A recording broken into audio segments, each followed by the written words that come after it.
This is No BS Job Search Advice Radio, episode 1386. I'm Jeff Altman, the Big Game Hunter, and welcome to part 2 of my interviews with Ellis Chase. I interviewed Ellis several years ago, episode 7 of my other show, Job Search Radio. It's about 30 minutes in length, and it speaks to branding. Ellis, I'm not sure if he's retired at this point, he may be, was a top career coach in New York and the author of a terrific little book. So I hope you find this show helpful and give it a great review. And let's just dive in for this 30-minute or so interview, and let's get going. Hi, this is Jeff Altman, and welcome to Job Search Radio on webtalkradio.net.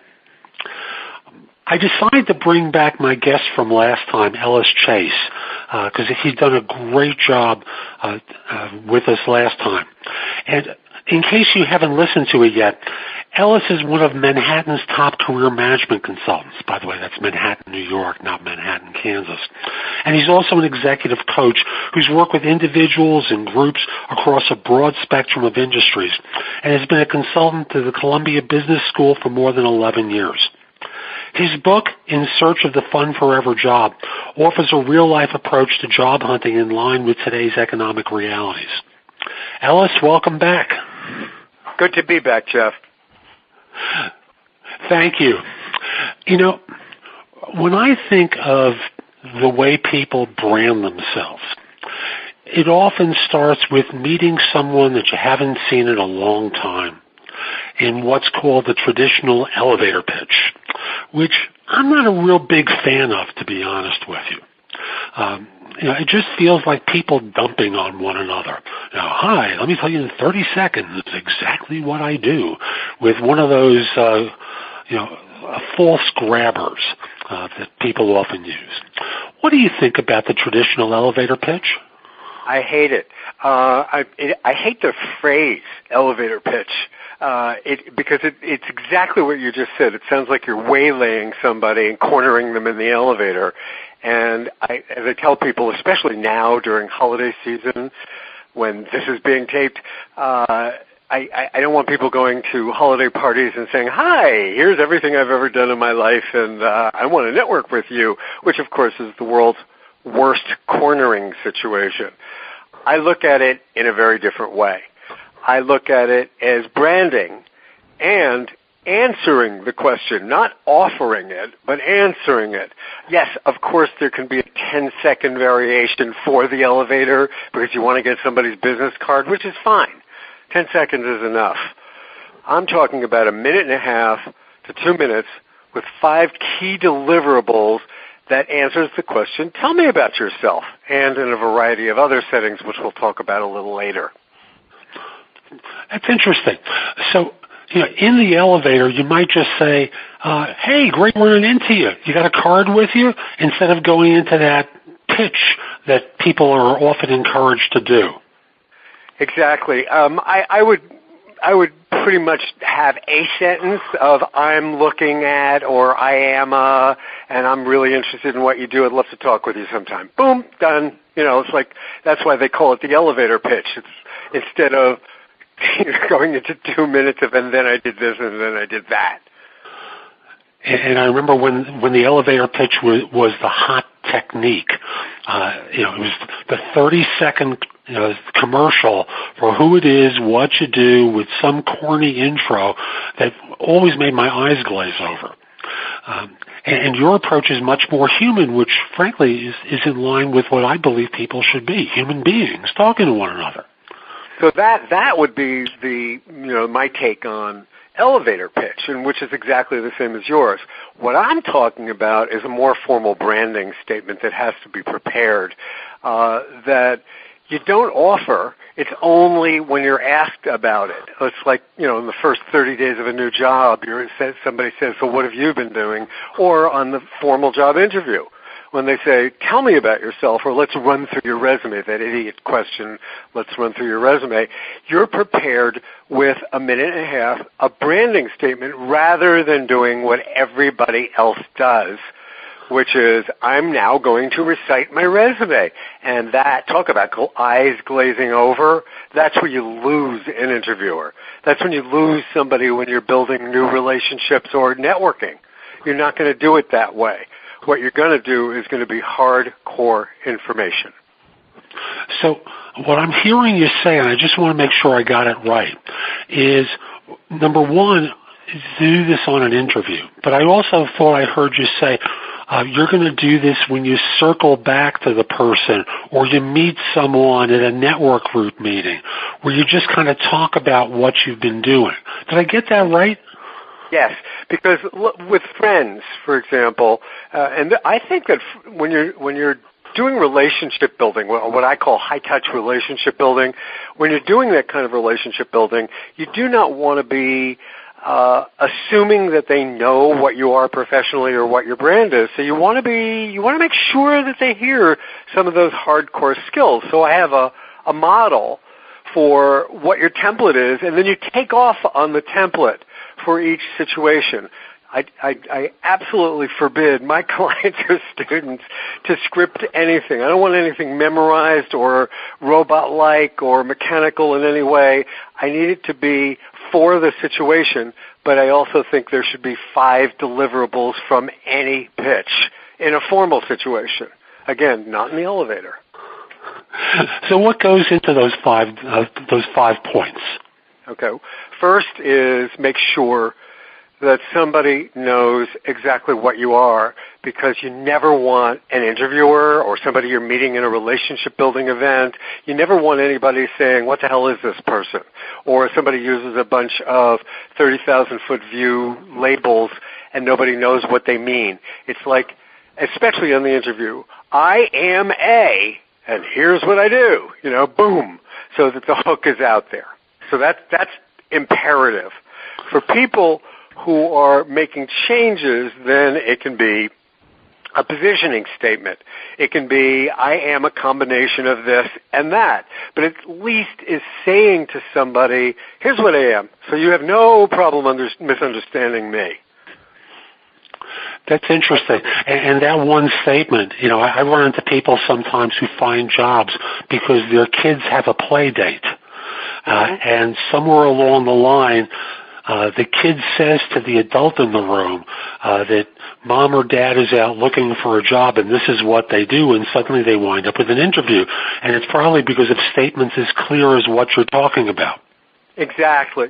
So it's got to be, that's the problem with people reciting resumes. And then I did this, and then I got a job taking tolls at the Lincoln Tunnel, and then I got promoted to counter of change, and then I was vice president of silver, and then I got laid off, and then I found another job. I got it, Ellis. I got it. It's like, so, then the person who's talking to you says, well, what the hell are you? Because what do you do? What are your skills? What can you do for me? Or who can I introduce you to? Whatever the situation is. So that first statement is major. Mm-hmm. Backing it up. What's the second point? The backing of that's the backing it up. Is number 2 is about 80% of what this 1.5 to 2 minutes should be, which is 2 or 3 skill areas that you have. I have expertise in, or I have background in, or I have experience in, and boom, boom, and boom with a little tiny blurb for each one of those. So, as I said, this is a lot of deliverables in less than 2 minutes, because you want the chance to tell people what you are and what you can do. So those 2 or 3 skills that you talk about, of course you're going to be matching up to what you think the person you're talking to is going to be interested in. That's interesting, and I want to circle back to that point a little bit later when I talk about interviewing with you. Okay. So, again, we go from that clear statement about what you do into 2 or 3 different skills that you have experience with. It's like writing a term paper for college when I don't know if you remember back in the Stone Age when they were teaching you how to write a term paper, and you had to learn how to do a topic sentence, and everything else you did in the paper was supposed to point to the topic sentence. That's skills are. They have to point to that initial statement that you said. So this is a marketing thing. This is my brand. I'm bringing it with me from place to place. So those two, the number one and number two, the label and the skills and or experiences or expertise, those are the critical pieces of it. The other three are much easier and surprising. So let's get into some of the surprises here. What's the next one? The expression, unique selling proposition, the advertising expression. You bet. Yep. Well, unique selling proposition is a little bit of an overstatement. I like to call it the unusual selling proposition, so we can take the pressure off. But what separates you from your competition? So the kind of statement you want to make is what makes me unusual in my business is that I have it from both this side or that side, front office, back office, whatever it is. Something that makes you a little bit different, a hook. And that, I think, is one of the hardest parts. I was going to put this off until a little bit later, but I've got a theory of interviewing I know Hal Klegman asked me about in an earlier show. And the idea is instead of walking in passively to an interview, I encourage people that as soon as they sit down for the interview, you just thank the interviewer for making time to speak with them. And then from there, and I'll be the recruiter in this that they reference. So I spoke with Jeff Altman about the job, and he gave me a brief description. But I want to get your take on it. Could you tell me about the role as you see it and what I can do to help? Which is kind of drawing out the information at the beginning of the interview so that you can tailor your answer to what matters to them. I love that. And then from there, when we get to the opening question, the tell me about yourself question that you're referencing here in your unusual selling proposition, there's a pretty standard formula for answering that question. And then from there, I ask people, as soon as they're done with that 30 to 40 seconds of that, to pause for just a beat and then simply say, but I'm sure you hear stuff like that from other people pretty regularly. But what makes me different is, and then they would go into that unusual selling proposition that would differentiate them from the average.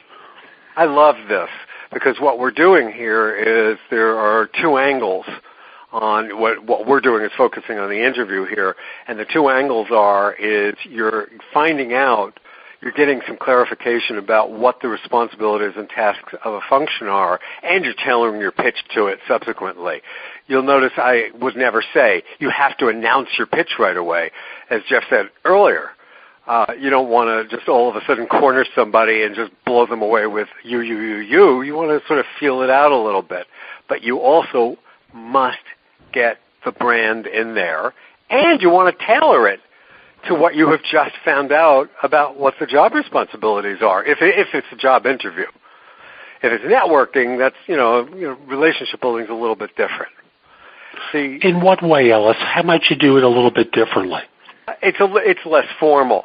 It's going to be, you don't have to get the pitch in right away. You don't have to you're certainly not asking about a job description because there is no job.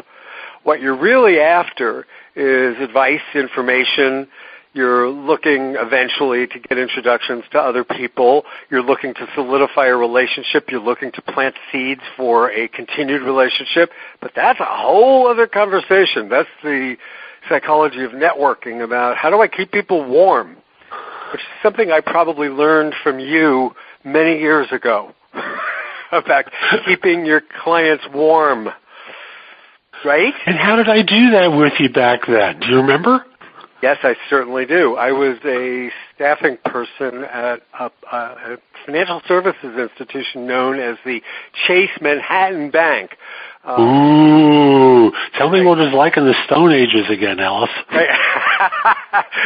And you were one of my core recruiters at that time, executive search firms. And so I learned so much from you and from the other. There was only a few people that I worked with because I didn't like the whole 350 people knocking on the door. And what I learned was about tailoring, always about tailoring. I also learned about perseverance, I also learned about relationship building over a period of time and developing it and keeping it warm, keeping the relationship warm. So you were keeping me warm, and you were also keeping your prospective clients, for me, warm while I was trying to get the line people to make up their minds about whether they were going to hire somebody or not. So this is all of a piece to me. And that is exactly what I was doing. Now, just for the listeners, when Ellis was speaking of prospective clients, I'll translate that into job hunters, just so we get a little clarity about the meaning of the word client here. And part of what we're always doing is looking for ways to create connection with other people so that they want to talk with you. And again, just going back to the beginning of this show, the traditional elevator pitch makes people want to get away from you rather than ever talk to you. And what I'm hearing from Ellis so far is everything that's designed to build trust and rapport and relationship, perhaps with someone you haven't seen in a while and perhaps with someone new, that will cause them to want to continue the conversation. And precisely the reason why I tell people not to script a pitch ever. It's a bullet point or a series of bullet points or an outline, and it has to be tailored to the situation. Like Jeff just mentioned, the person you haven't seen in a long time, which is one of my favorite scenarios. Are you going to talk to that person the same way you're going to talk like to a stranger? It's going to be different, and it's going to be different bullet points, and it's going to be different reminders. So true. Back to the term paper, you know. So we've got 3 points so far, and I'll be summarizing for everyone a little bit later. What's the fourth one on your list? This is the biggest surprise of all, which is everybody thinks that a pitch is, and then I worked here, and then I worked there, like I was talking about the toll taker before, right? And the point to the toll taker was boring. Plus, if it's a job interview, they have your resume, so why would you bother reciting it? Or if it's a networking meeting, you don't want to sound like you're asking for a job anyway. What you're after is relationship. So this is just a sentence of where you've worked. Are you going to use the brand? Are you going to use the functional reason for being of the organization that you worked for? Sometimes you're going to mix it up. Like if you worked for Acme.com during the .com situation in 1998, then why would you say Acme.com? Because no one's going to have heard of it. But if you worked for Facebook or Google or Twitter. Or yeah, exactly. If you have worked for companies that give you immediately brand recognition, and this, you notice how we keep on bringing up the word brand. So if it gives you recognition and it helps you towards your topic sentence again, then use it. So you may mix it up with function and title. And that's it. It's one sentence, number 4. Where you've worked, where you've utilized these skills. And most people think that's most of a pitch, and no, it's not. Minor part. And what's interesting, and as a recruiter, I learned this very, very early on, is that it's easier to sell a person to a client when they've worked for organizations that have some recognition. Because it's like, to use a phrase from marketing, it's like product line extension. Exactly. You're trying to step in on everyone's perception of the brand to curry favor with the listener. So, again, using some of the examples I did before, you have a different impression of someone who's worked for Google or Facebook or Twitter or Microsoft, different than you might have for someone who's worked at Goldman Sachs or J.P. Morgan Chase or Bank of America, yet different than someone who's worked for 3 guys in a garage consulting firm for 6 months. And that's what you can get across in one sentence, and you can cross those lines. Maybe you want them to perceive, let's say you're looking for consulting, it's, hey, I've worked in everywhere. I can do it. I can do any kind of organization ranging from Goldman Sachs to the garage. I can do it all. So the 5th part, Jeff, the 5th is the one that people really screw up, which is you got to be thinking about this whole minute and a half to 2 minutes as an advertisement. This is you're pounding your point, you're pounding your brand, you're making sure they get. You never want to be that person who they say, I don't know what to do with you. I have a bunch of clients like that right now that nobody ever knows what to do with. So you have to make it easy. So that means you've already said a label or a positioning statement. You've given 2 or 3 skills or experiences. You've talked about an unusual selling proposition. You've talked about where you worked. Sum it up. That's number 5. So you've already said all this stuff. Now say it a different way in 1 or 2 sentences. This is how we get you to brand. Make sure they understand. And I got to tell you something. This isn't just to answer the question, tell me about yourself, or to follow up Jeff's question about clarifying what the responsibilities are and then pitching yourself to that. It's also for how do you write a follow-up marketing letter to a person that you just met for the first time and it isn't an interview? How do you introduce yourself on a new job? How do you write a thank you after an interview? How do you introduce yourself to a stranger when you're trying to approach them to get a meeting? So you take pieces of your pitch and you tailor it and you use it. And that means you're always ready to explain yourself, and your brand is out there and it doesn't become some kind of amorphous blob that no one understands. So when you talk about summing it up, think about one of your clients, for example. Maybe you change some of the places they've worked or however you might pitch it. Give everyone a sense of what one of these summaries might look like, or how they might do a minute to minute and a half introduction for themselves. Okay, you mean the summary that we're talking about, correct? Well, it's either that or just do one an example of an entire minute and a half branding pitch. All right, I'm going to give you a branding pitch. This is one that I made up for myself years ago when, I'd say 15 years ago, when somebody asked me, give me an example, just like you did. Give me an example of 1.5. So I made one up for where I was, maybe it was 20 years ago, where I was at that particular point in my life, and I will admit to you now, Jeff, and to anybody who's listened, that half of it's a lie, but it's a pitch. Okay, so the first part, I'll just go through it. I am an employment specialist. And what I mean by an employment specialist is a person who understands the entire process of employment. And that ranges from, 1, getting into the organization. That may mean recruiting, staffing, advertising, networks, and how to utilize social media and how to get people into the organization. 2, employee relations, which is helping people navigate the organization while there. And 3, which has been the bulk of my career, which is transitioning out of the organization, where I had a considerable amount of experience in outplacement and later on in career transition advising, pretty much. So it's getting in, staying in, leaving, and I would say, if anything makes me unusual in the field, it's an ability to get up on the platform and teach it and be able to talk to large groups of people in an organization about it. So all in all, you would say, if somebody asked me, what are you? You'd say, this is a guy who really knows the world of work. That's a pitch. Now, the lie, Jeff, I need to tell you the lie, was I never did employee relations.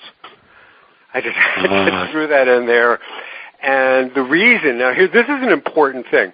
The reason I personally made up, or I used the getting up in front of groups and platform, a lot of people can do that. It doesn't sound so terribly unusual, except in my field it was very unusual. Most of the people in my work, in my line of work, are one-on-one types, or somewhat introverted, and really like that one-on-one advisement. And I'm different that way. I like large groups and I like large platforms. I enjoy teaching. Always have. Been doing it for my entire life. So that made me different. And the firms that I was talking to were interested in that one thing a lot, which is what I found out through my network. That's very interesting. And I just want to make sure, because we're starting to come up toward the end of our time with one another, that I've gotten a summary that I want to share with everyone. So we neither of us believes in the idea of that traditional 30-second elevator pitch. Mm-hmm. And what replaces it is in this 1.5 to 2 minutes where it's broken into 5 parts. A clear statement of who you are, and what it is that you do. So people become very clear about what it is that you do in this world of work. And then you go into 2 or 3 different skill areas, things that you have experience with. You segue into the unusual selling proposition. What makes you different than the ordinary individual that they might run into who has similar skills but, is ordinary by comparison.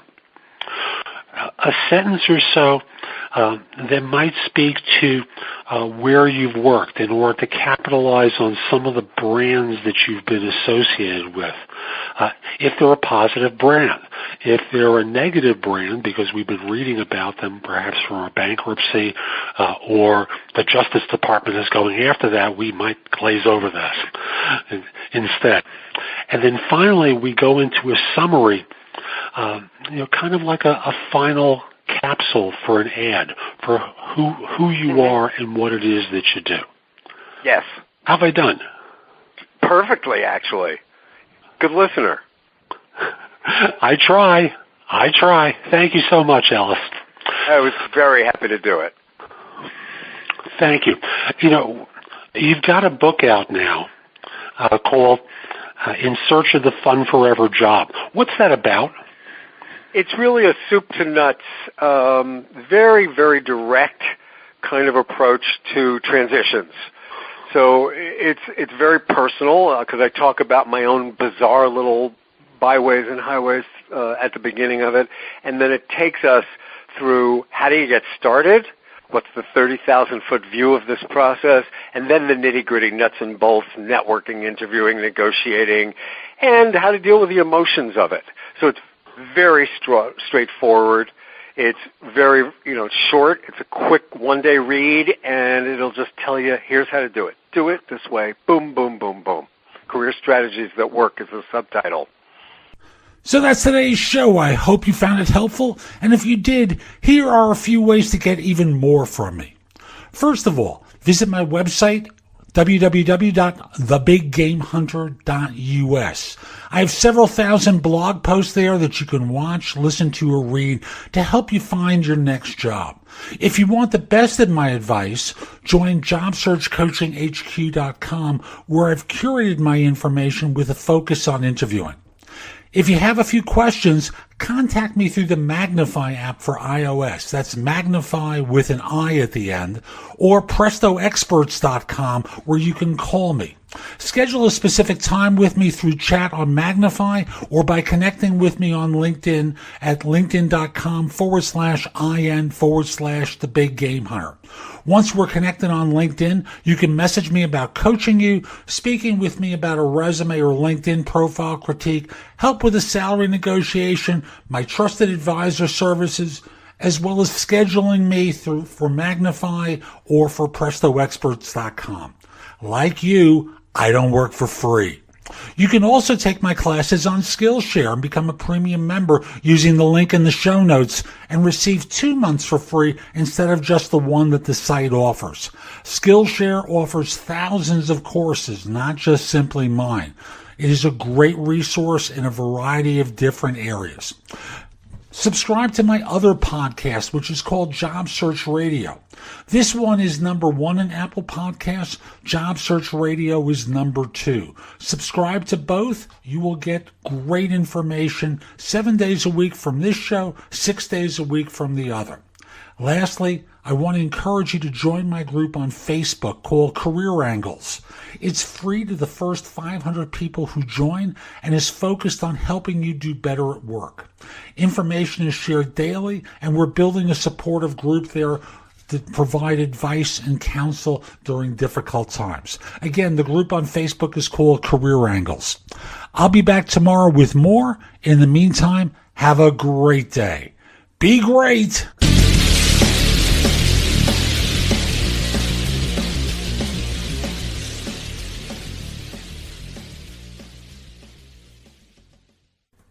you're ready to ask the biggest question of your life, the only question before that question. How do you find the perfect ring to ask it with? With the incredible selection of diamonds at Jared and our price match guarantee, you can dare to stop searching and find the perfect diamond at a price you'll love. Visit your local Jared store today and dare to be devoted. We promise to match any price on a like loose certified diamond of the same quality from any other jewelry retailer. See jared.com/price match for details.